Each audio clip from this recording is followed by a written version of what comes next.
Well, welcome back to a new series of podcasts this week, and we're going to extend the podcast on the journeys of Paul, and we're going to go on his second journey that he did. So welcome back to this podcast, and today we're diving into a powerful and surprising, relatable moment from the life of Paul the Apostle, a moment of disagreement, tension, and ultimately growth.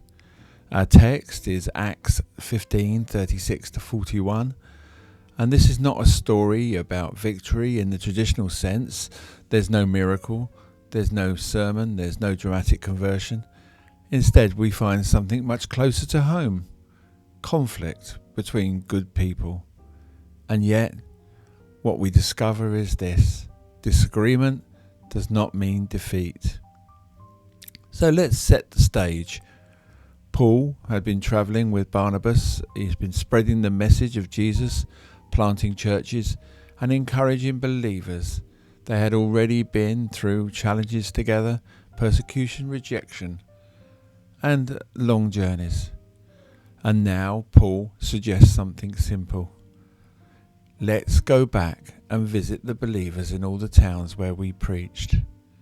It sounds like a great idea: strengthen the relationships and encourage the churches to build on what they started. But then comes the tension. See, Barnabas wants to take John Mark with them, and Paul strongly disagrees. Why? Because John Mark had previously left them during an earlier journey. From Paul's perspective, what was a failure, maybe even a lack of commitment, and yet Barnabas, however, sees potential. He's willing to give John Mark another chance. And here's the key moment: the disagreement becomes so sharp that they decide to part ways. See, Barnabas takes John Mark and Paul chooses Silas. Two leaders, one mission, different paths. So let's be honest. This part of the story can feel really uncomfortable, and we often expect spiritual leaders to agree, to model perfect unity. But here we see something very human: a disagreement, a split, two people who both love God, seeing things differently. And you see, that's really important because it reminds us that conflict is not a sign that something has gone wrong. Sometimes it's simply a sign that we're human. So think about your own life.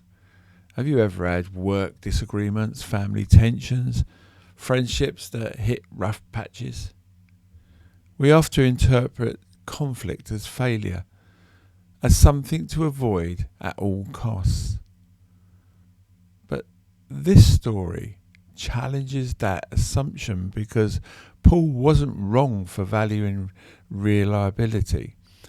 Barnabas wasn't wrong for believing in restoration. They just saw the situation through different lenses. And instead of forcing agreement, they chose different directions. And that might feel like a loss. But look closer. Here's the first big takeaway.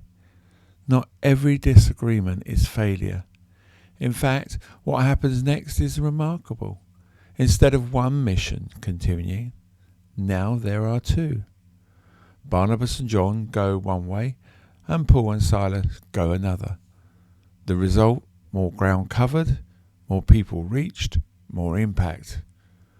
What looked like division actually multiplied the mission. And this shifts how we see conflict, because sometimes what feels like setback is actually a redirection. Not the end of something, but the expansion of something. So the question becomes, what if the disagreement that you're facing isn't destroying your path, but is reshaping it? And the second takeaway is this: God can work through imperfect relationships. This story doesn't tidy itself up neatly. There's no immediate reconciliation recorded here. No moment where Paul and Barnabas hug it out. It's messy. It's unresolved. And yet God still works. And that matters, because many of us carry the weight of a broken or strained relationships.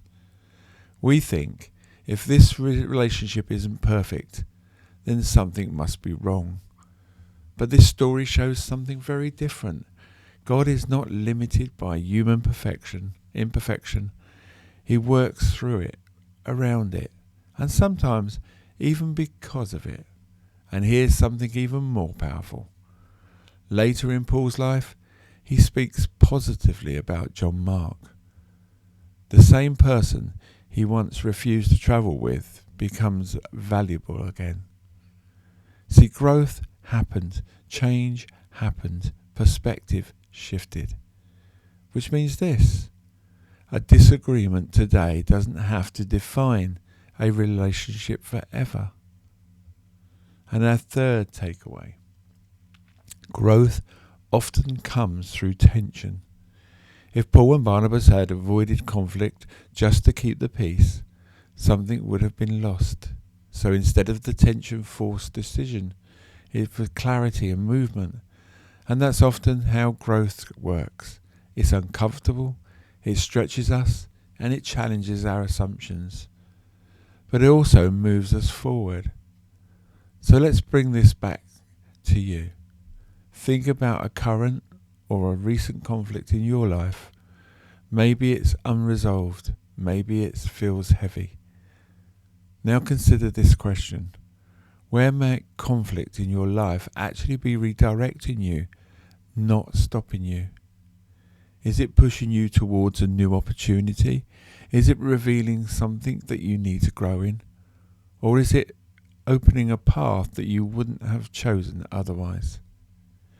You don't have to pretend conflict is easy, but you also don't have to assume that it's the end.